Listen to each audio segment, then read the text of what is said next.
You're listening to Building a Creative Life. I'm Pam Vale, an artist and writer. This podcast is about the small, often overlooked ways creativity shows up in real life, in what we notice and in what we choose to respond to. Here you'll find conversations and reflections shaped by curiosity, not instruction. No expectations, nothing to master.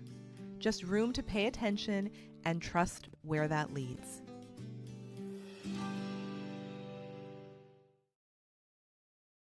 Today's conversation is with tattoo artist and musician Jamie Christ. Jamie is based in Scotland, and his work moves between tattooing, music, and building community, all shaped by a strong sense of identity, experience, and connection. We talk about the role of tattooing beyond the surface, the environments we create for others, and how personal history and loss can find their way into creative expression. Stay with us through the end, and I'll share a few reflections on what I heard. Well, hello, Jamie. Welcome to the show. Hello. And so, welcome to you also. Thank you. Are you not going to welcome Oh my this God, guy? I know. And for people that are Oh, yeah. listening, two Oh, okay. beautiful Italian greyhounds, like Yeah, that's loving right. on him and cuddling, and so they'll have to go to my Substack so they can watch the video portion of this. Yeah, yeah. Yeah, that's the additional draw for you. Hi. Exactly. Everybody wants to see cute dogs, Hmm. especially with attitudes. Yes, oh God. Yeah. Well, welcome. It's never ending. I'm really, really excited to talk to you. It's so funny. It's so random that, your one of your posts showed up on my Instagram timeline, and I was drawn to it for a specific reason, which we'll get into. But then I found out all these other cool things about you, and being fellow creatives. I, I'm I was just really excited to talk to you. Um, the funny thing is that people that know me, they're Hmm. going to be like, "Oh, so funny. You're talking to someone from Scotland," because they know that my Yeah, complete yeah. obsession with Scotland, but that wasn't the reason why I reached out to you. Yeah, yeah. Uh That was that's like a yeah, cursory. that's like a bonus. Yeah, was it? Would you call it like? Because I know when people are obsessed, like Americans are obsessed with like the monarchy and all that stuff. They call them like an Anglophile, right? So Exactly. is it? Are you a I think Celtophile? so. I think that's Yeah, very yeah. accurate. And I actually kind of like that title. I think I'm gonna All right. Yeah, I mean it's cooler than Anglophile for It sure. is Yeah. definitely. Um I would love it. There's lots of things that I want to ask you about from what I read about you and stuff that I looked at. But I would love it if you could just give people a little overview on who you are and what you do right now. Yeah. So I'm. My like sort of work pseudonym is Jamie Christ. And I'm primarily a tattooer from Edinburgh in Scotland, but I'm also like a musician, I guess. And I don't know. I mean, I kind of like I don't. Yeah, I think I would say like I make most of my money through tattooing, but like I more think of myself as just like some like as Mad Max. I'm just like trying to survive the wasteland in whatever way I can, and but like my all I've got to go on is trying to sell people things that they absolutely could not need less, unfortunately. So yeah, I mean I've had like a lot of jobs in my life that are extremely varied, but yeah, I'm best at being a creative person in general. So that goes from like tattooing, music videos. Like yeah, I've made documentaries before. What else? Oh yeah, I make a lot of clothes as well. Growing up a punk, like that was like something very early on, and like my clothes were some of the coolest in Edinburgh. So then people started paying me to make clothes for them. So I think that was I was only like 15 or whatever at the time, but I think that was my first kind of like paid creative work. And then yeah, doing artwork for other, bands or whatever. And yeah, like literally anything I can do to make money, I'll be doing it. And then yeah, so then moving forward, so now that I have Grand's house, this is going to be like sort of like my base that I can, you know, grow it, like reach out my creative tendrils even further. And I'm going to make a after school club for kids to do art and music, but like, you know, I'm very specifically wanting to gear it towards like the weird kids, you know, that get constantly discouraged from pursuing the type of art and music that they really want to do, like as I was when I was growing up, to the point where I just didn't take art or music at school at all. So like, yeah, I mean, I'm completely like self-taught, but I mean, ultimately that doesn't mean anything. I think everyone is self-taught. Some people just have like better people around them. Um, and then I'm currently in the midst of organising the UK's first ever wrestling rave, which will be in September.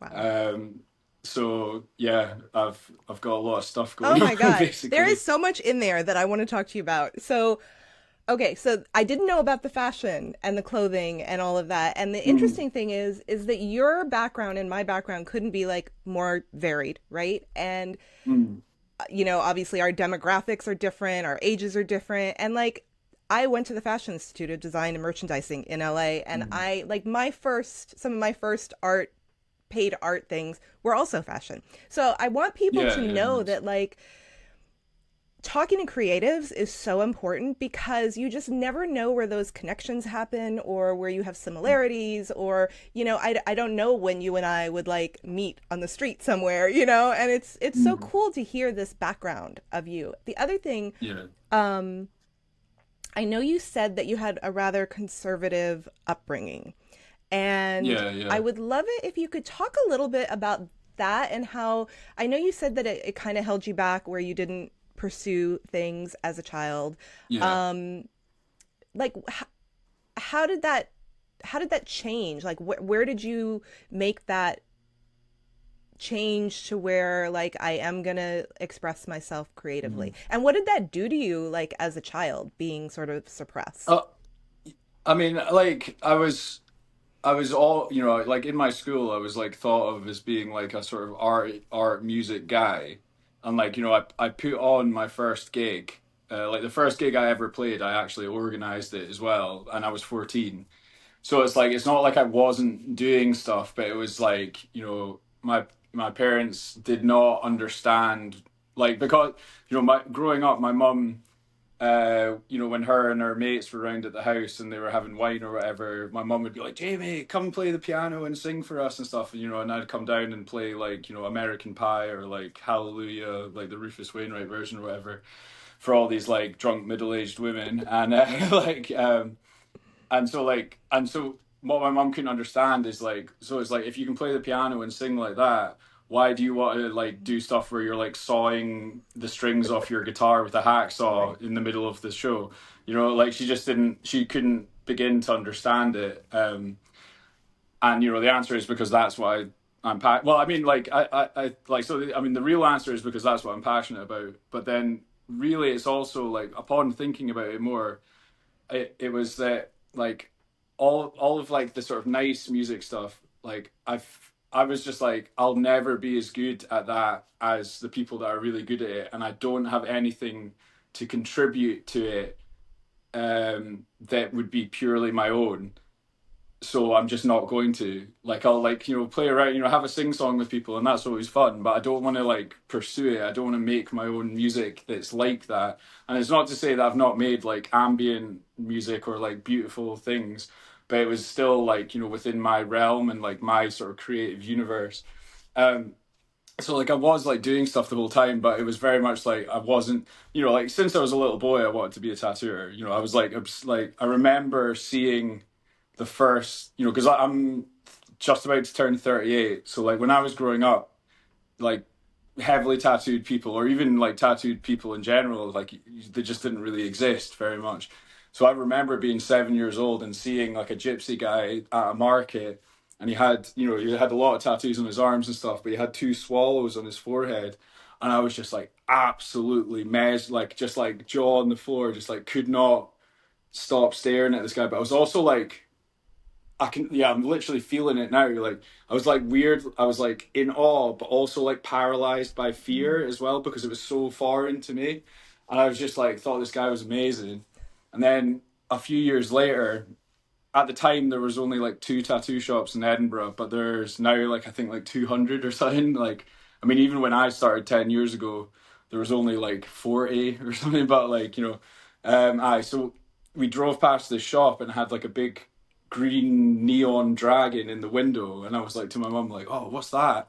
And she was like, it's a tattoo shop. And I was like, what do you mean? Because like I didn't know anyone that had tattoos or anything. So I'd never considered how people got them. So, like, I don't even think I'd thought of it as far as to think like, oh, like they just have them even, like I just never thought about it. And then she was like, well, there's a guy in there that like draws tattoos on people. And I was like, what? You're like, that's an that's the option? coolest thing. Yeah, literally. And so I was just like, oh my God, that's amazing.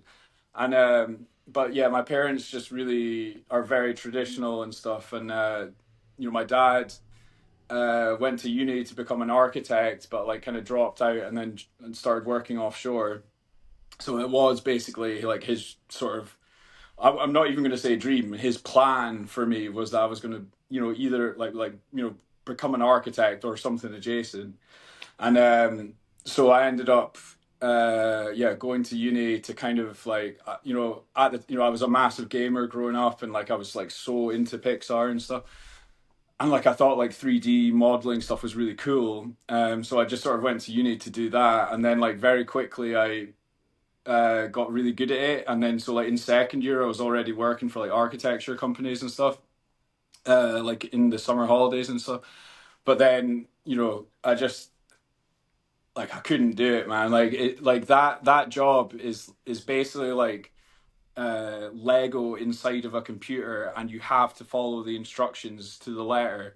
And like the one thing that I hate about modern Lego is that it's not just a big fucking box of Right. blocks that you invent what you want out of it. Like it absolutely could not interest me less to have to build something that has a particular goal that someone else has set. Like I just don't care. Like instantly I don't care. Like that would bring me no joy whatsoever to complete someone else's project. You know Yeah. what I mean? Like I'm only interested in, so like, yeah, what would interest me there is like someone else has finished it, and then I'm gonna go like, cool, I'm gonna dismantle it and see what other thing that I could make out of that. So yeah, so then after that oh, Jolene has just pressed my tattoo Oh machine. Hang no. on, like I'm just gonna. Why did you do that?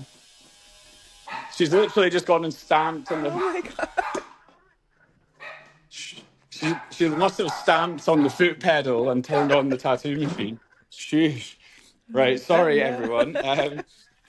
So yeah, so then so basically I then uh like stopped pursuing that, and I had sort of recently got sober and started going to the gym.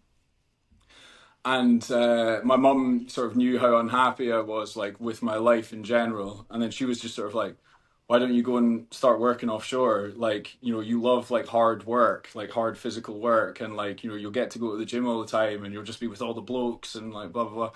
And then I was like, and also at the time I'd met my ex, and she came from a very wealthy family, and I was like, well, the only way that I'm going to be able to make a good amount of money is this way. So I just started doing that. Putin invaded Crimea 5 years later. The price of oil fell. We all got laid off because no one wanted to pay to drill for something that wasn't worth anything. And then I was like, right, I'm a grown up now. I have, I've bought my own house with my own money. I have, but when I say this, like, I was like, I really mean, I'm quoting myself, like, and it was not like a kind of relaxed, like, oh yeah, I'm a grown up now, like, I can pursue my own dreams. It was like I had to really tell myself those things because um, I really, and I didn't realize this till like only a few years previously, but my therapist once asked me, she was like, when was the first time you like disobeyed your parents? And I was like, when I was 30 and started pursuing becoming a tattooer. Like I really felt like I had to ask their permission to do anything, like, and because that was just the way I was brought up. And it's not until you forcibly like break that cycle that you really, your mind actually expands and you go like, oh, I am actually an autonomous human. And like I don't want to like paint my parents as though they were like tyrannical, uh it like they really really do like really love me and really only want what's best for me, but it's just like within their view of the world and their world experience, which like in comparison to me now is pretty narrow. They were just trying to keep me safe Mhm. and put me towards the thing that they thought was going to be best for me, you know. But it's just sort of unfortunately they were incorrect, you know, like um, so yeah. Wow. So, I think it's so important to have these conversations because I think number one, people can think like it's too late, right? And 30 is like nothing, Yeah, but you yeah, found this outlet. You found, the beginning of starting to figure out what was right for you. And I think that, mhm. I think people can Well, but then oh, I also knew it all along. I right. think that's also like Okay. crucial. Yeah, it's But like, you just but didn't it was do more it. about me having the like what I felt like was permission, but it was like I finally realized that I can give myself permission. And I think that's like the whole takeaway from this this talk, I think, right? Because Yeah, we have control over what we do. And yeah, um so you've had these varied this varied eclectic professional path that you've taken. And yeah, less than 10 years ago you decided to step up for yourself and do what you wanted to yeah. do. And now you've developed this business path. And I want to just talk a little bit about tattooing as a creative expression because I feel like um there's a responsibility maybe with it because it is something like at least semi-permanent that's going to be on somebody's body. And do you feel I mean, it's the only thing that you can buy that you'll keep yeah, forever. A house, a exactly car, they can all fall apart, break, whatever. But a tattoo is the only thing that you'll keep till you die, and then after you die. true? Do So, you do you yeah. feel like does your creative expression feel different because, it's such a intimate and like permanent form of art? Um, I think about the permanence of it to the degree that I go, it's really, really important that you do this well. But I don't, it doesn't like, because most people, when they're asking that question, it's sort of prefaced with, like, oh, I could never do that because it, like, what if you make a mistake and all this stuff? Like, but like, I, my attitude to that is like, I just don't think about that because it doesn't help. You know, like you acknowledge that it's really, really important that you literally give it 100%, but thinking about it further than that, if all you're gonna do is like psych yourself out and then mess up. Mm-hmm. But also the other thing is like all tattooers, all creative people make mistakes all the time. It's just the good ones know how to fix it. True. So yeah. Can you talk a little bit about your style? I love your style of art. Oh, thank you. Yeah, I would say like I'm just like obsessed with like religious iconography, and particularly the drawing styles of like Dore and Dürer. And then when it was sort of a couple years before I joined the tattoo industry, these books came out called the Russian Prison Tattoo Encyclopedias, and that like getting those books was just like yeah, I mean it was like the most important like creative thing that's ever happened to me was like looking at these tattoos and these books and like and the photos of the guys who had them and stuff. It was just like they just, I mean, specifically their purpose is to tell stories about the guys' lives, right? And there's all these like archetypes and all these like predefined meanings to particular objects or like you know like scenarios or whatever that are in these tattoos. But um there's like something that reaches like through the universe through this art and like touches you and tells you like the feeling of the wearer of them, you know. And like I was just completely mesmerized by that. And so like my tattooing, although like I'm very drawing wise influenced by like Dürer and Dore and Baroque painting and stuff. I'm really like the tattooing technique is more to kind of mimic the Russian prison style. But yeah, What does that yeah. I what mean, does that like mean? the Like the tattooing, like that the way you do it, is there like a different method of yeah, yeah. Well, basically, I mean, like, you would call it like the Oh, rendering okay. Yeah. style or the Yeah, yeah. rendering technique. Like, so like going from the Yeah. sketch to the applied tattoo. So like like bold lines, but with dot work shading Hmm. rather than like kind of mag whip shading, if that means anything to anyone. Um, so like like thing yeah basically like pointillism Hmm. as a method of shading rather than like soft smooth shading. Um, and yeah, it's like the phrase that I always use to describe my work is like or what I aim for anyway is like tragically beautiful, and that It's is what I would also describe the Russian prison it's tattoos accurate, I as. think. It's very accurate from what I've seen. Definitely. Thank you. Yeah, I'll take that as a massive Yeah, it's no, compliment. it's great. And it's definitely, you can see that you have a very like definite style. Thank you. Yeah. I mean, I would also say it's because I'm not capable of doing anything else. Yeah, but I've just, just funneled down. I mean, I've just been very, very lucky that there's enough mutants around that want what it is that I'm doing for me to be able to continue, like, just, you know, plowing as hard possible down the sort of avenue.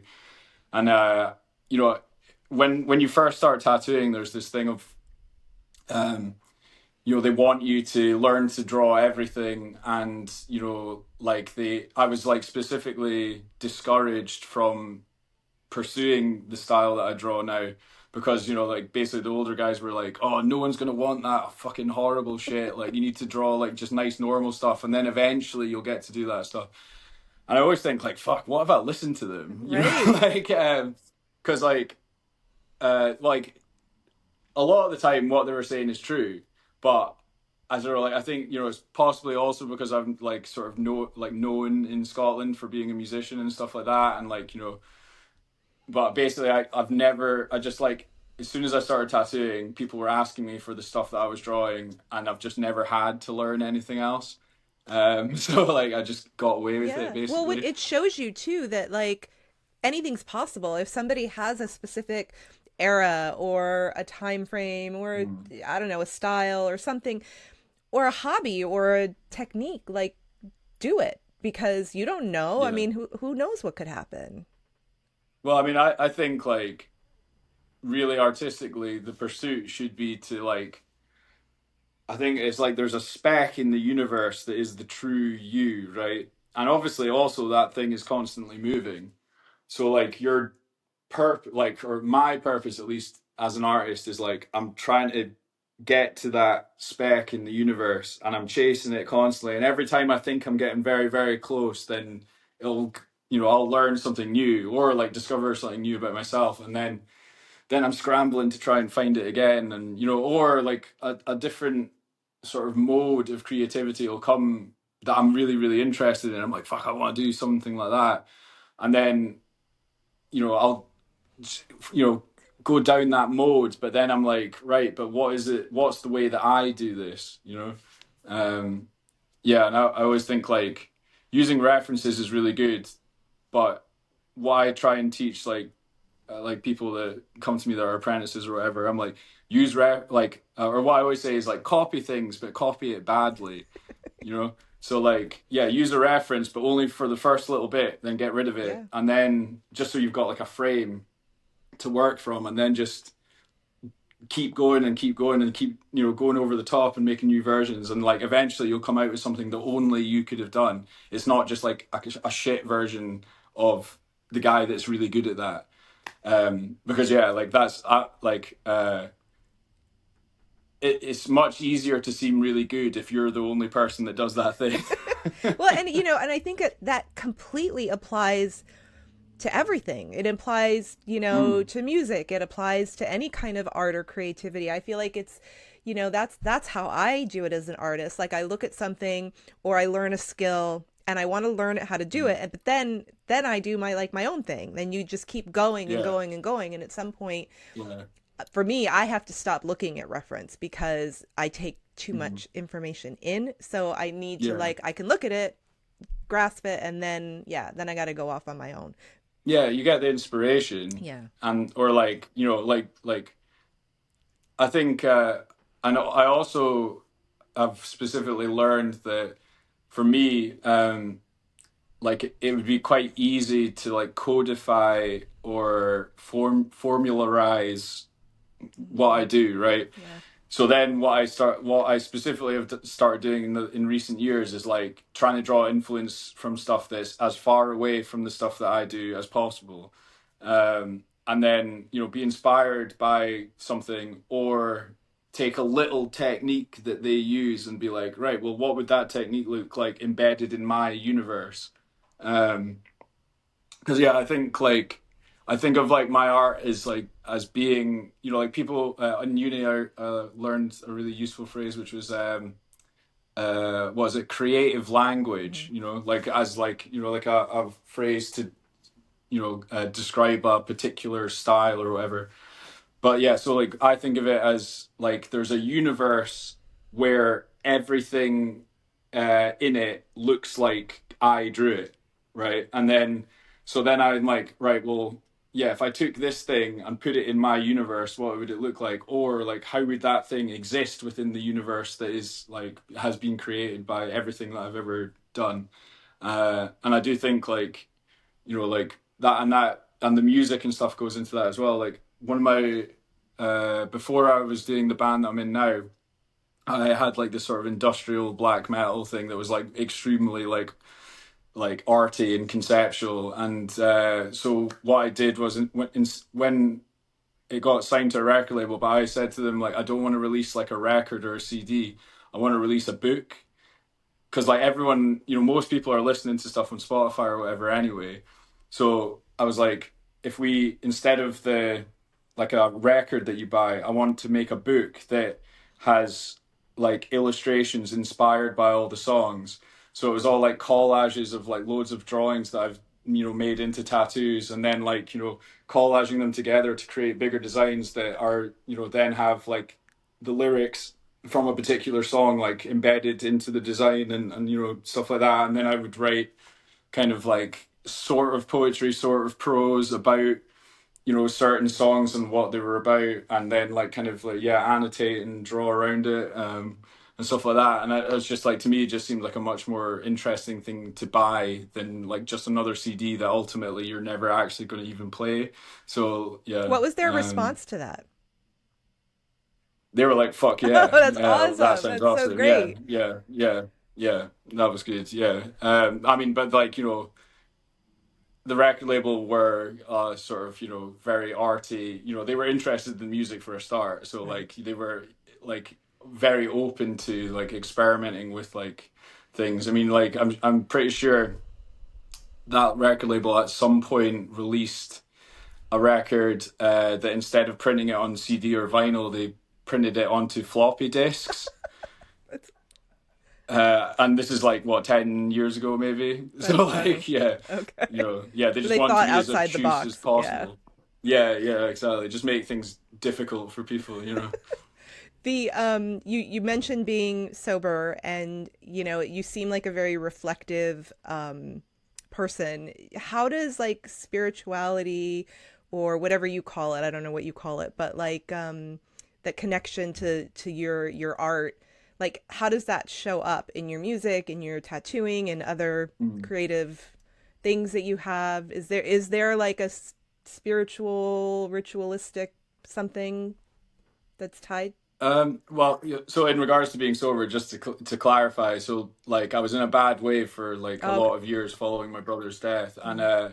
and then so I stopped drinking when I was 26 and like taking drugs and stuff, and then I was like completely teetotal for 8 years, and then I was just like, I reckon I can drink like a normal person now, because um my life was like unrecognizable to how it was before. Like previously, I didn't feel like I had anything to live for. Like I basically, yeah, I was just fully trying to escape, because I didn't like anything about how my life was, and I didn't feel that I was getting to be the person that I actually was, and I didn't see that would ever change, right?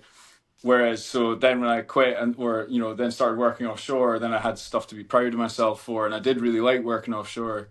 And then, then becoming a tattooer, obviously, like, it's my dream come true and stuff. And so then now it's like, yeah, I'll have a couple beers or whatever when I'm playing a show or like a gig or whatever. But like, I don't want to sacrifice the next day to being hungover when every day I wake up and I like can't wait to do all the stuff that I do all the time. Like, yeah, like I do jump out of bed, like, and that, jump out of bed to go and start drawing or making music.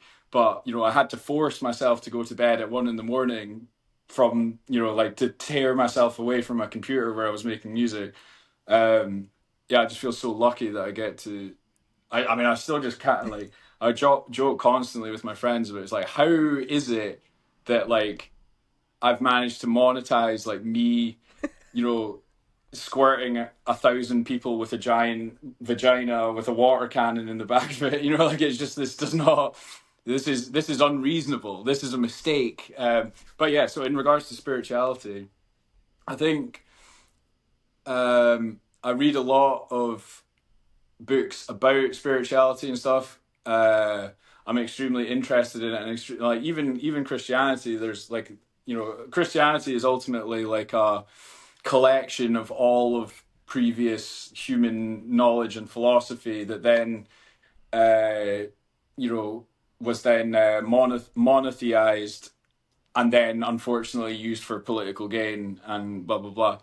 Ultimately it's like a compilation album of all the greatest hits of like of all like previous human knowledge. But obviously, not previous human, like previous Western, Middle Eastern human knowledge. Not because obviously the Eastern traditions are very very different. But yeah, so I'm just like really interested in everything, and so like I love so I read about spirituality stuff a lot, and I really believe that I think that there's like forces in the universe that we just like can't even begin to measure and thus understand properly, but they're very very real. And I've found, the more that I become attuned with who I am and the more creative stuff that I'm doing, it does almost turn into like a physical feeling.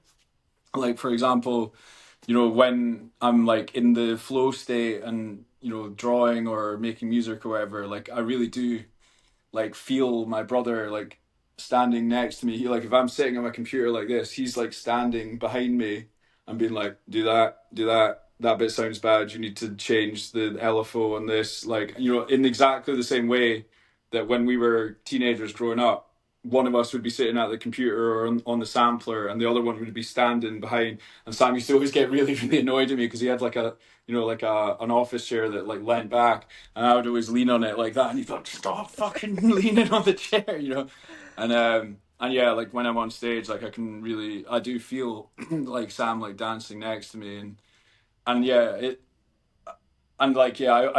I try to avoid saying that he died.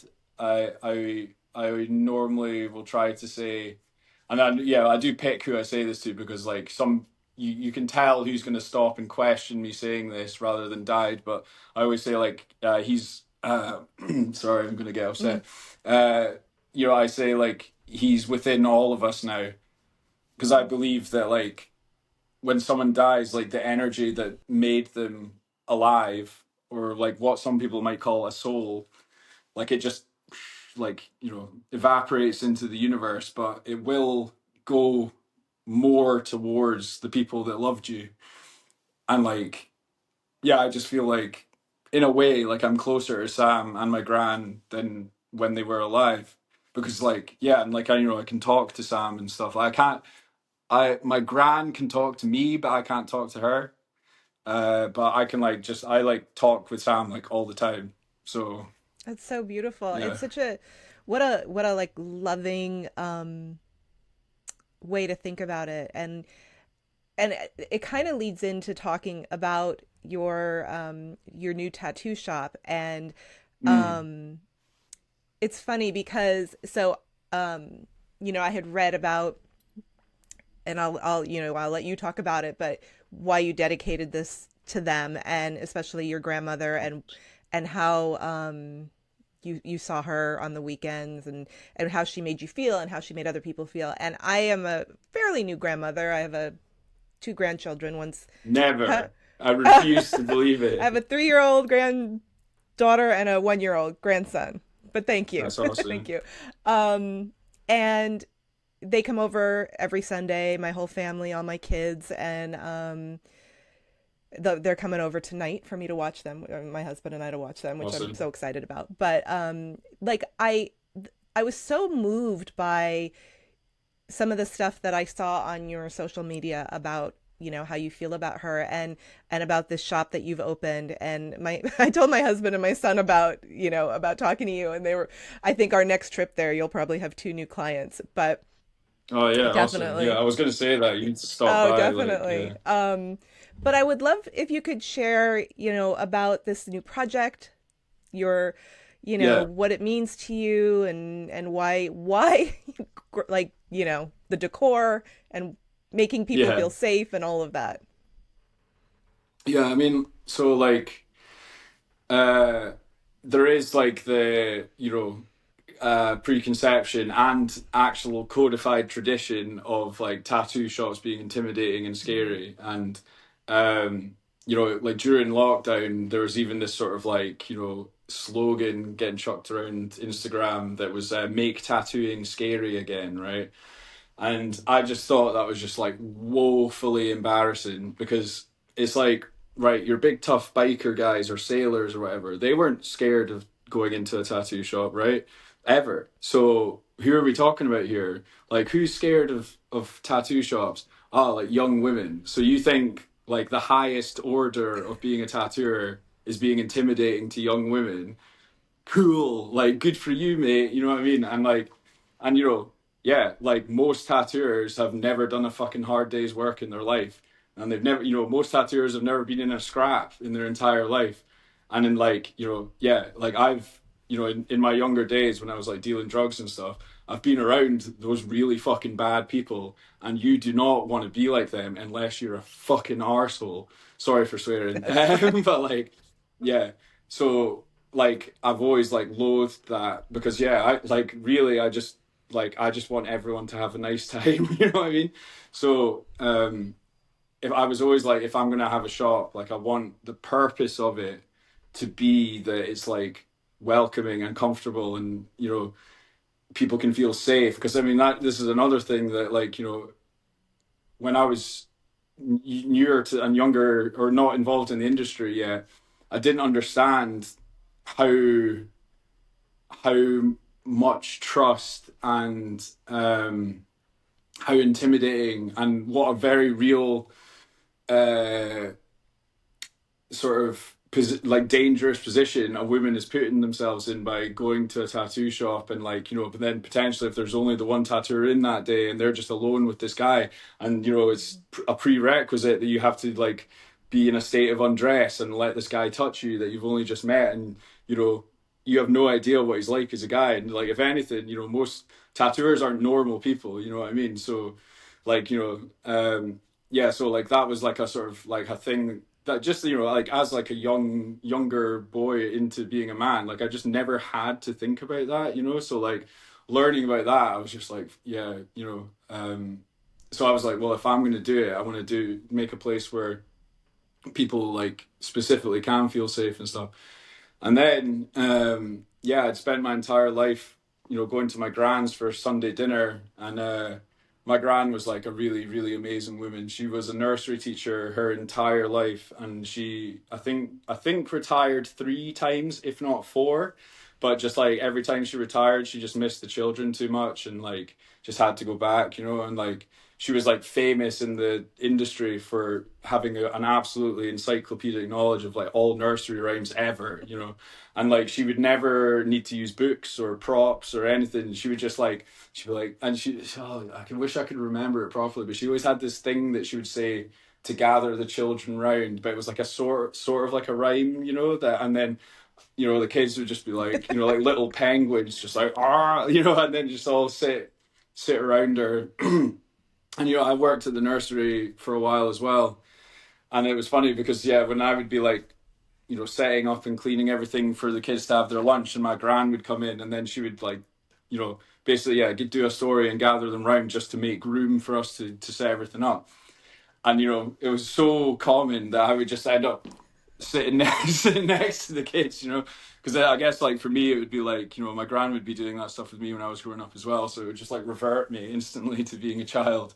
And so yeah, like my gran's house was like our family's hub, like where like that was where we all congregated every Sunday.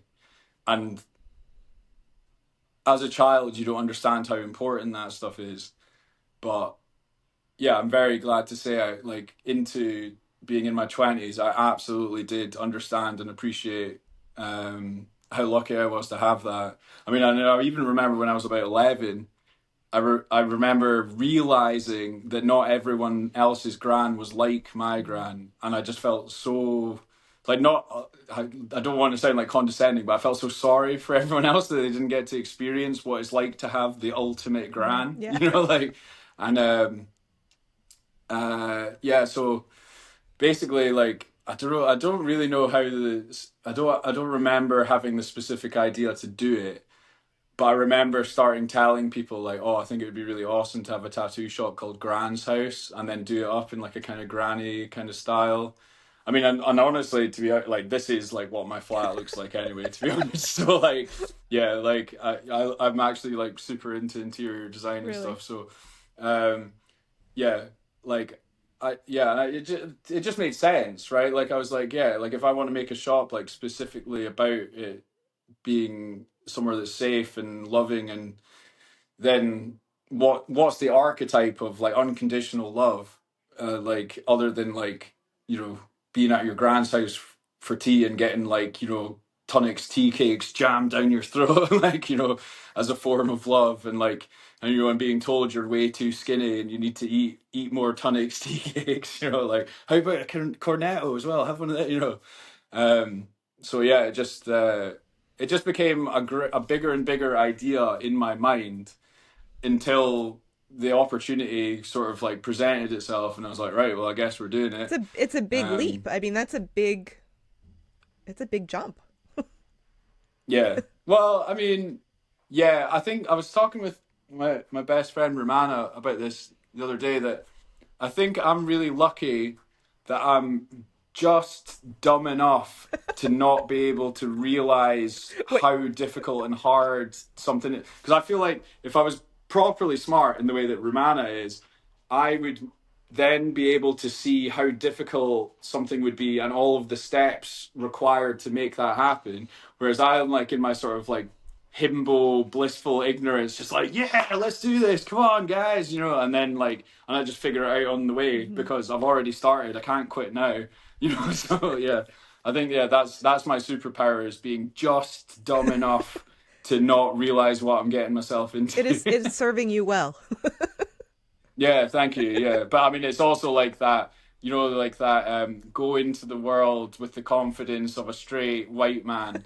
Like that. Yeah, that I'm crushing it as far as that goes. Yeah.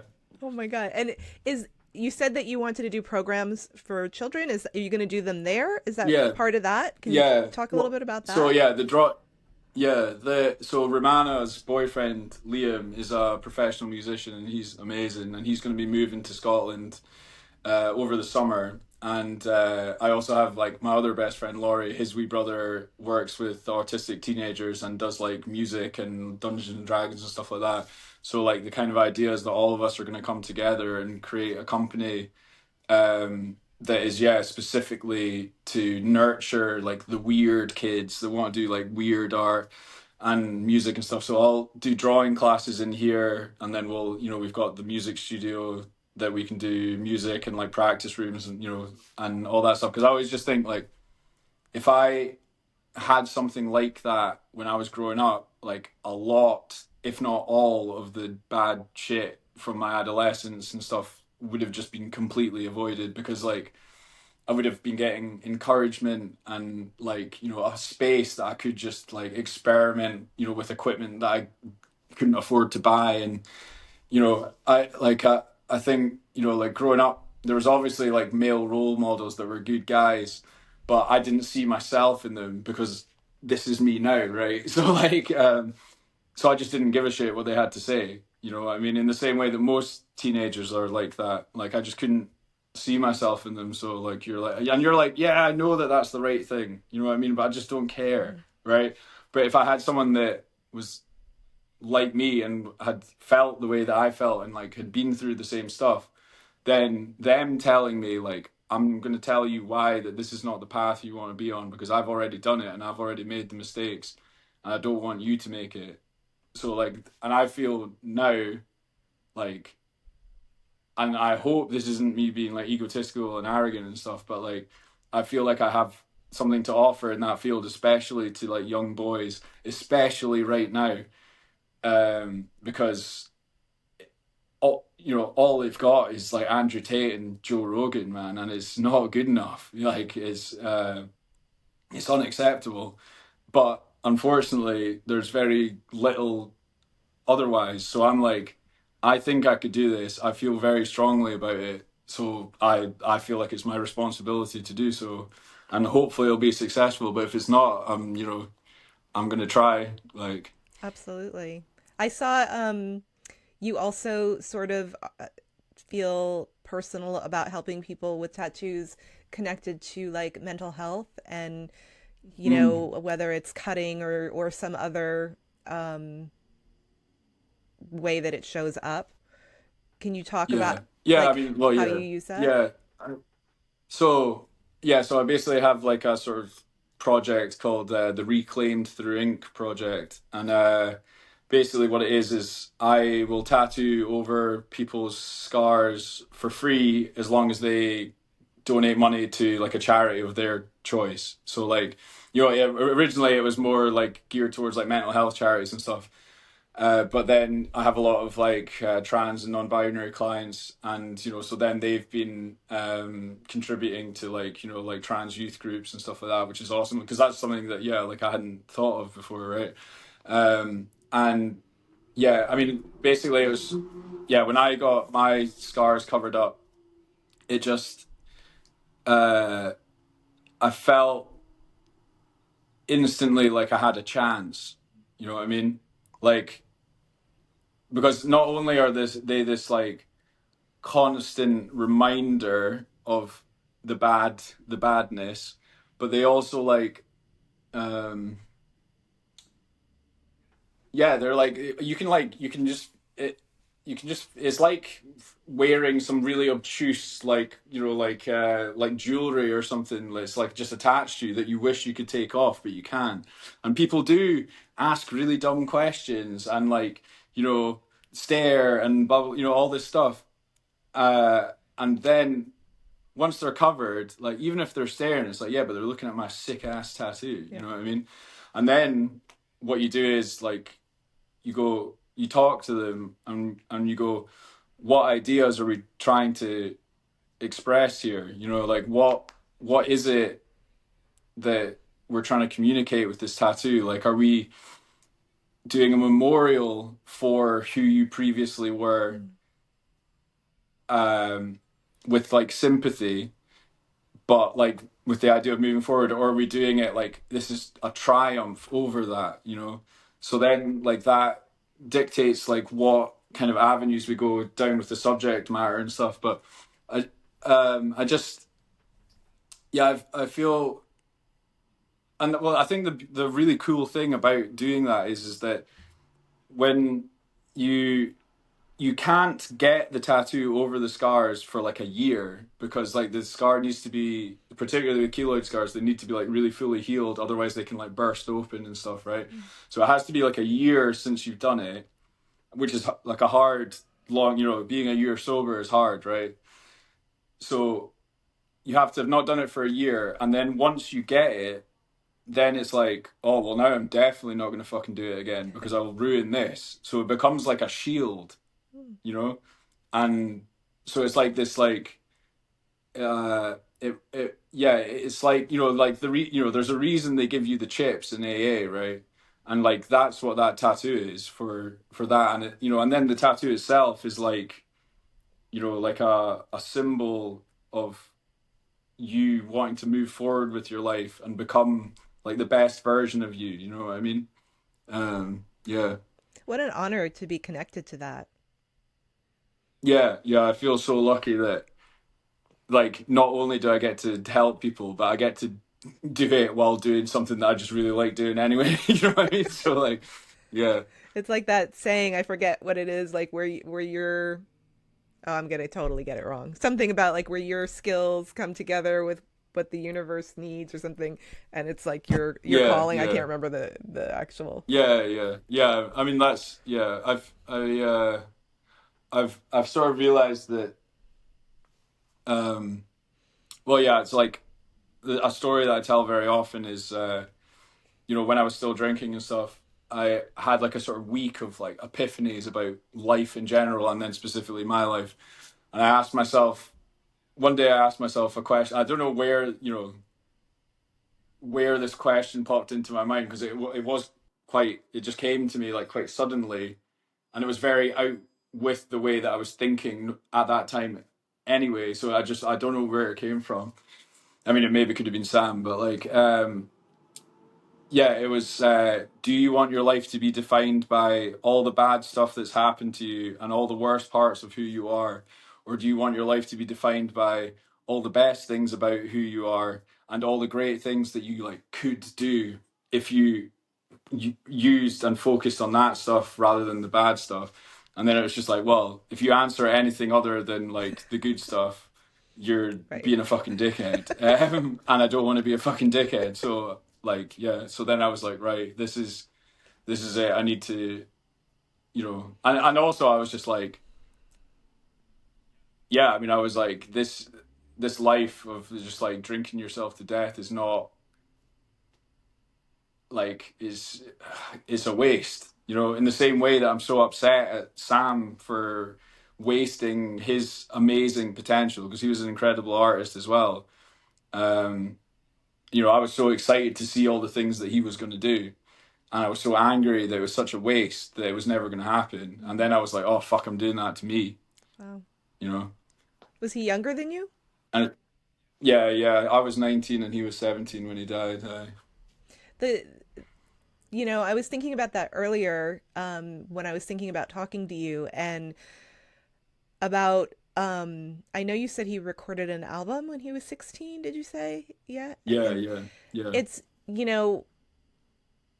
when you think about the state of where we are right now, like with technology and connected to art, and how things that you're doing that are online, or digital versions of things, like how those legacies will last forever now, whereas Mm. in the past that might not have been the case. And Hey, tell that to Bebo and MySpace, bro.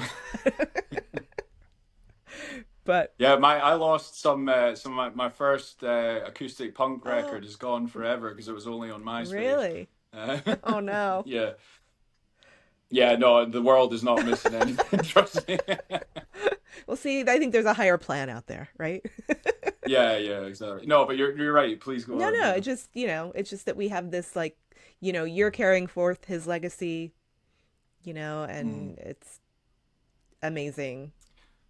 But I do think it's also like important to think about and understand that like that is really, really important to me in a very, very specific way. But it's not like what I'm doing as an artist is not important.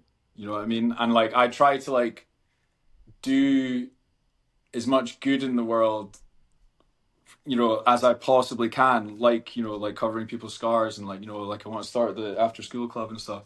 And like that's what's important though. Like community and like helping each other and, you know, really trying to be a good person. And yeah, fuck man, like, I'm not perfect. I don't win at that all the time, right? Just like anyone else.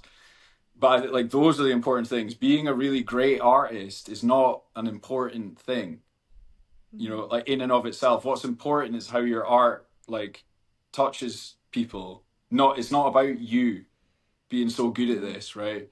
Like yeah, and like and I really try to like um kind of execute that idea in my art as much as possible. Like previously, what a thing that I used to do, like when I was on stage with that previous like weird project, I used to wear like a just like it was a mask that was completely covered in studs.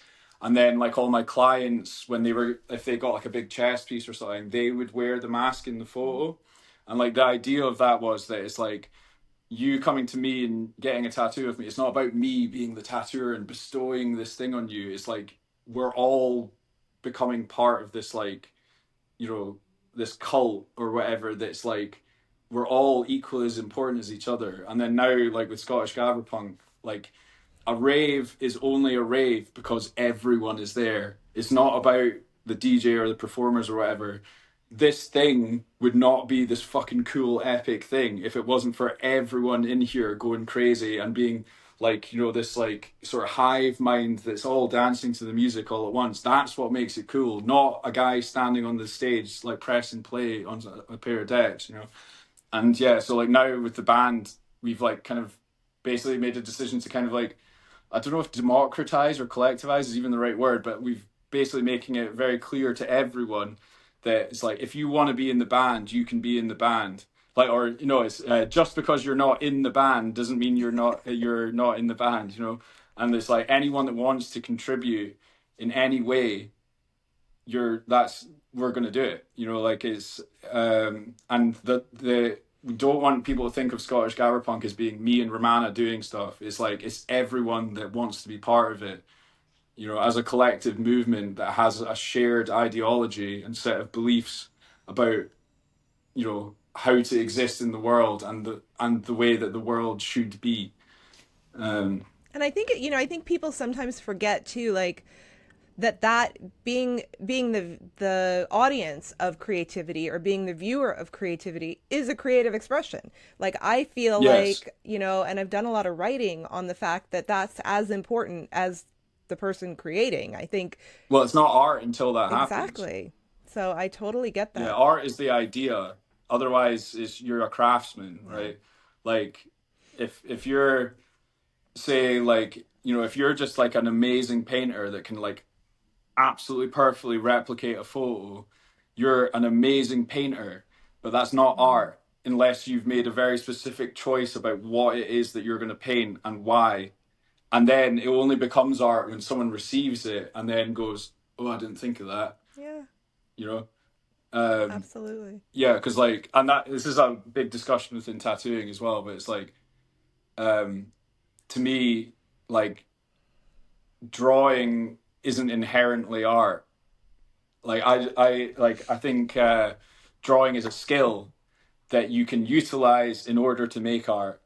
But just doing a drawing of something that's in front of you is not art. You're practicing your skills, and you know, like, you know, drawing used to be taught just as a skill before we had, you know, photos and stuff like that. You know, you look at like Darwin's diaries, and he is an amazing drawer, but no one calls him an artist, right? Yeah. Because he was like, this is a bird that I've seen and I'm going to draw it absolutely 100% accurately, and I'm really skilled at doing this, but I'm not giving you the impression that this is art. I'm saying this is a thing that exists in the world. So yeah, like to me, like art is the idea, and then like drawing or you know or like even playing an instrument or whatever, that's the skill that you use to communicate that idea. It's funny because I don't hear a lot of people talking about that, and I completely agree. And it kind of goes along with I've always thought of myself as an artist, but I'm multi passionate, so I do all kinds of mediums, and I've always thought of them as like like I'm a musician, but I do different genres, right? Like all my different mediums are Yeah, different yeah, yeah. genres. And like Mm. talking about like the actual art or the actual act of drawing or the skill separate from the art, I think is really great for people to hear, because I think number one, it Mm. removes some pressure from, self imposed pressure that people might have that are Yeah. newer that want to get started with. Yeah, because they think they're supposed to be perfect at it, and it Right. stifles so many people that could be I great. agree. You Yeah. know. So I think that's a really great point for people to hear. Do you Yeah. have I Oh, go think ahead. Go. Oh, yeah, I was just going to say, like, I read one, like, Confucius once said, "Worry not if they call you a poet, for if you are, they will call you so," right? And to me, it's like, don't worry about being an artist or, like, yeah, or anything. Just try and express yourself and finish something and then go, what was good about that? What was bad about that? How did I not manage to convey the idea that I was trying to? And then try again Right. and just keep doing that forever, right? Like, and eventually, if you're doing a good job, people will notice. Um, but also, yeah, put it out there. Like, don't be shy. Like, because I think people have this weird thing where it's like, oh, if I'm going to like show people my work, then it's under the assumption that I think it's, or at least everyone's going to look at me and think that I'm showing the world this because I think it's fucking amazing and the best thing that's ever been done. And it's like, nah, you can just like chuck stuff out there. Like, who gives a shit? Like, whatever. So, like, I mean, I've always been under the impression, well, because of like my like childhood and like the way that people reacted to the stuff that I was wanting to do, and yeah, obviously it was shit back then, right? Like, don't get me wrong, but it's like, um, but you know, yeah, but I never assume that anyone's going to do anything other than hate everything that I do, right? But I like put it out anyway because I'm not doing it to get appreciation for it. I'm doing it because I love doing it, Mm-hmm. and then now because I need to pay my mortgage, like, I need to put it out there to make some money. And now I have to hope that people like it. But like, yeah, when I started Scottish Gabberpunk, I was convinced that no one would like it because it was too perfectly in between two things. And the two things are things that people get very, very precious about. So I was like, oh, like neither of these Gonna make people are them going to both like angry. this. Not gonna... Yeah, exactly, right, yeah, and like if anything, I've been quite disappointed in the lack of hate that we've got, but like, Do yeah, you have any like rituals that you do? Do you have any like around when you're drawing or like things that you do for um, yourself? yeah, I mean, like, I think, well, I'm just like a real creature of Mm-hmm. habit, like, and routine, and like it comes, uh, I mean, there is a level of fear embedded within it because, like, there is a voice in my head that's going like, do all the things that you're supposed to do, and then you won't end up back on the drugs, like, so there's that, and and then obviously the gym is like a big part of that because it becomes like an anchor. It's like something you have to do, like, 4 times a week, and then everything else has to be organized around that, which then means that other things actually do get done. Because if I don't have the one thing that I really have to do, then you can very easily end up at like 7 at night without having done anything. You know what I mean? So I would say, yeah, like I'm just extreme. Like, I mean, I really do try to keep each day like the same. You know what I mean? But I think there's that thing about when you talk about like rituals when it comes to drawing or whatever, people are then instantly imagine like you like laying down your paper and then getting sage and like like I'm very much not like that. Like, most of the time me drawing will be on the sofa with like either wrestling or The Sopranos or like House or something on the TV with my legs up. Gretel will be lying in between my legs with her head on my lap, and Jolene will be like kind of curled in here, and I'm just laying there with my iPad, just like And then so I basically I I do drawing and art stuff until about 4 in the afternoon, and then I'll go to the gym, and then come home and eat, and then I'll do music till I go to bed, and that's Yeah. basically it. And you Yeah. draw digitally? So You draw everything on the iPad? yeah. I mean, iPads came out right when I Mm-hmm. first joined the industry, and because I'd been like doing computer stuff, like it wasn't a big jump for me at all. And then, but then like so yeah, when I'm drawing, it's on the iPad. But the thing that I really love with tattooing is like drawing designs straight onto people. So basically, like any opportunity that I can do that with, I will. But it's more just like if the design is quite small, it's very hard to draw with a Sharpie. So then that has to be made into a stencil or whatever. But if I'm doing like ornamental work or something bigger, like I'll take every opportunity to draw it straight on the person because the most important thing with tattoos is placement on the body and how it flows with the body. So, and especially with ornamental stuff, because it's not a drawing of a thing, then all it is how it sits on the body and complements the body. And the only way you're going to get that right is by drawing it straight on, because like putting a stencil of something ornamental on someone, like, you know, no one's body's flat, you know, and the thing that you've printed out is flat, so it's like it's just never going to sit right. And it just you know, it's just like it hurts your eye, you know, when someone's got a tattoo that's not sitting on them. I'm just like, oh Jesus, you know.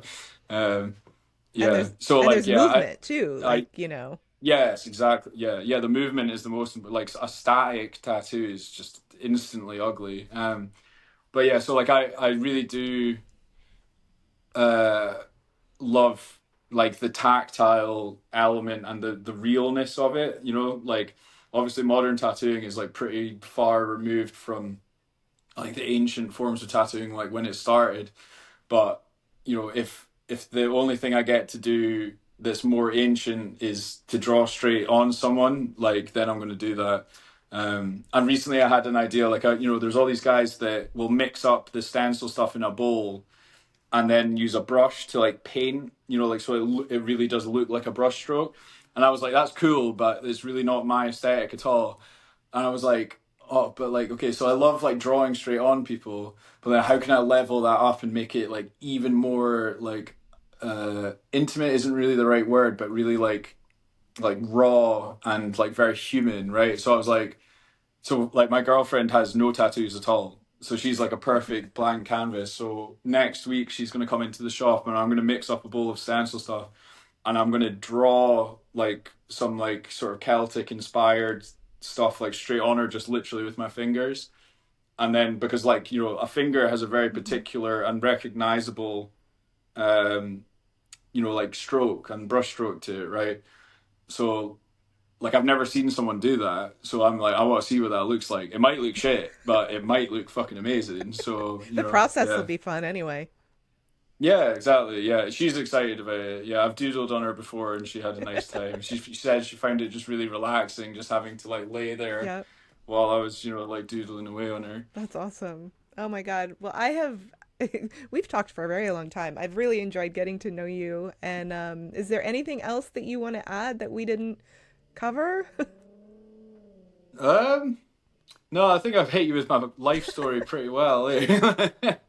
Yeah, I mean that's one of the cool things about being a tattoo. Well, I always say the best thing about being a tattooer is that every day I get handed like a new friend, right? Because like you would not like my stuff particularly, you would not be coming to me if you weren't a similar kind of person to me. Like I always used to say that my Instagram was more of a deterrent than an advertisement. But like yeah, so like every day I get handed a new person to hang out with. But then another good thing is I never get bored of telling my own funny stories. So then you get a new person every day to tell the same stories to. So like yeah, I'm a lot of the stuff that I said to you is quite well rehearsed. Okay. Like, Well, I enjoyed hearing it. And I will put all your contact no, I'm glad. information in the show notes so people can find you. I guarantee the next time we're in Scotland, we will come see you. I probably won't Yeah, be that'd be getting a awesome. tattoo Yeah, from you, but you know, I don't know. My husband, my son, maybe. yeah. Yeah. I mean, and we've got like a bunch of other like really awesome I artists that are like saw. very different from me as well. So Yeah, yeah, there was some beautiful um, things. yeah, Yeah, definitely. yeah. Awesome. Yeah. So we've got something for everyone. It's not all just the you know aging punks like me that they're welcome in Grant's house. It's everyone. So Awesome. Well, thank you, Jamie. It was so nice meeting you, and I look forward to staying in touch. yeah, for sure. Thank you. And yeah, I really appreciate you asking me. It was like it was extremely affirming uh, that you saw the shop itself like as like a newly manifested idea that was just in my brain that I was obviously very worried about. Have I gone too far here? And like having people like you be like, no, this is great. And like, I feel so passionately about it. I wanted to ask you on my podcast. Like that was like, that when that happened, I was like, I am at confluence with the universe right now. Like I really feel like that I am really just being the truest to myself I can be without, and doing it with, not without worrying about what people will think, but doing it anyway, right? And then it turns out that like when you show who you truly are, people appreciate it, or at least the right people do, right? The people that I want to appreciate are the people that are appreciating it, and that's so nice, and yeah, it just makes me feel very content at my place in the universe, you know? That's amazing. That's amazing. And I can't wait to see what happens with your new place and your music and how you're going to help youth. And we didn't get to talk about your wrestling thing, but people can follow you and find out about that. I'm kind of curious Yeah, about they'll that too, see. but Yeah, yeah, thank you so yeah. much. It's going to be dumb. It's going to be the dumbest thing you've ever seen. I'm sure it'll be. Or is it going to be the absolute pinnacle of musical theater, Like, the very cutting edge? people will have to tune in to see. Yeah, exactly. Yeah. Thank you. Right. Thank you so much for asking me. There's something about the phrase Jamie used, being handed a new friend every day, that feels really special because it shifts the entire way you can think about the work. It's no longer just about what's being made or produced. It's about what's being shared in the process. A kind of exchange that's temporary, but also leaves something lasting behind. And I think that's what stood out to me most in this conversation. The way creativity becomes a point of connection, not just expression, but relationship between people, between experiences, between different versions of who someone has been. There was also something really grounding in the way Jamie spoke about space. Not just the physical space of a studio, but the feeling of it, what it holds and what it allows and what it supports. And how much intention can exist in creating an environment where someone feels safe enough to be seen. There was this thread of memory running through everything. How art can carry something forward. How it can hold a connection to someone or something that's no longer physically present. Not in a way that replaces it, but in a way that lets it continue differently. And I think that connects to something deeper about creative life. That it isn't just about making something new. Sometimes it's about staying in a relationship with what's already been. That's what will stay with me from this. A deeper understanding of creativity as something that connects, supports, and continues. Thank you for being here. I hope something from today's conversation stays with you in a quiet way. If this episode felt meaningful, you're welcome to follow the podcast or pass it along to someone who might enjoy it. Until next time.